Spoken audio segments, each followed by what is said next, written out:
Hello प्यारे बच्चों, आज हम पढ़ेंगे पाठ 7 क्रिया। तो चलिए समझते हैं क्रिया किसे कहते हैं। What is verb? That means action word. तो चलिए समझते हैं क्रिया किसे कहते हैं और साथ ही साथ क्रिया के उदाहरण भी देखेंगे हम। प्यारे बच्चों, क्रिया किसी काम के होने या करने को कहते हैं। बच्चों, क्रिया का अर्थ है काम।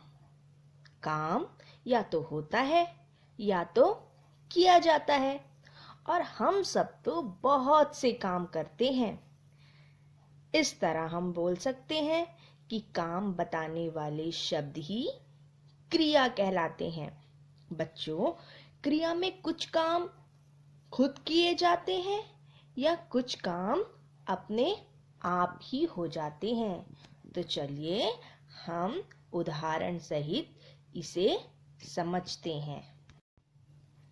इस चित्र में देखिए, चांद और तारे चमक रहे हैं। यहाँ पे चमकना काम है। चांद और तारों के द्वारा ये चमकना कार्य हो रहा है, ये एक क्रिया है। तो चमक रहे हैं क्रिया हुआ।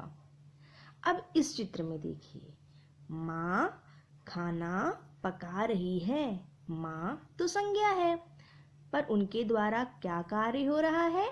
खाना पकाया जा रहा है, और इसी काम को करने को हम क्रिया कहते हैं। तो बच्चों, पका रही है क्रिया हुआ। चलिए अब हम कुछ और उदाहरण देखते हैं। बच्चों, यहाँ देखिए, रानी लिख रही है। लिख रही है क्रिया हुआ। बच्चा सो रहा है। सो रहा है क्रिया हुआ।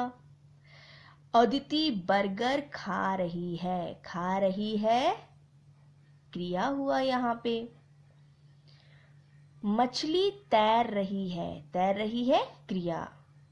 राजू चल रहा है। चलना कार्य है, तो चलना क्रिया।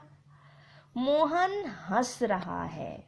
हंस रहा है एक काम है, इसलिए ये भी क्या हुआ? क्रिया हुआ। तो बच्चों, क्रिया से हमने क्या समझा? जो शब्द किसी काम का होना या करना बताते हैं, उन्हें हम क्रिया कहते हैं। जैसे पढ़ना, चलाना, बनाना और सोना आदि शब्द। इसी तरह कुछ अन्य क्रिया शब्द हैं, जैसे रोना, चिल्लाना, खाना, पीना, लिखना, चलना, उठना, बैठना, दौड़ना, रूठना, मनाना आदि। ये सारे शब्द क्या हैं बच्चों? क्रिया है। तो आया आप सबको समझ? क्रिया यही है।